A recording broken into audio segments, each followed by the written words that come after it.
चाहूंगा निवेश करने के लिए।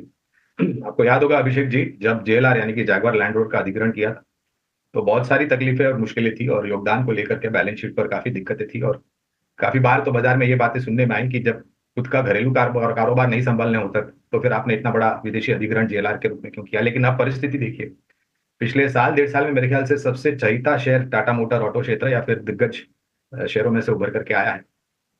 मैनेजमेंट ने कंपनी के ऊपर जो डेट है बैलेंस शीट के ऊपर, वो कम करने की बात है, पहली बात। दूसरी बात, गुजरात में सानान में जहां पर इनका प्लांट है, वहां पर जेएलआर यानी कि जैगुआर लैंड रोवर गाड़ियां बनेगी, जिससे जो प्राइस टैग है या के दाम है गाड़ियों के, वो कम होंगे।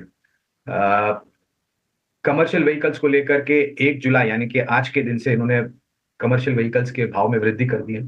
और जिस प्रकार के नए अवतार में लॉन्च करेगी सब गाड़ियां और नए मॉडल्स लॉन्च करेंगे, ये पूरा समीकरण अगर मैं सामने रखता हूं तो 1200 रुपए के आसपास के लक्ष्यांक हमें नजर आते हैं। ये 1200 के लक्ष्यांक जो नए वित्तीय वर्ष 2025 शुरू हुआ है उसमें और आने वाले वित्तीय वर्ष में जो नतीजे आएंगे, तिमाही नतीजे, उसके आधार पर हमने 1200 रुपए का लक्ष्य किया है।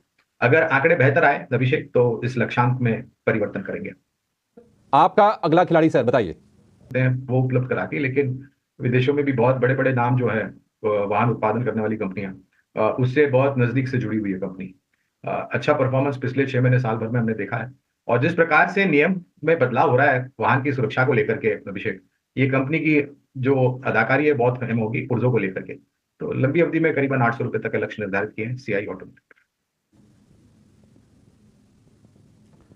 ठीक है, सीआई ऑटोमोटिव 585 रुपए पर आपको खरीदना है।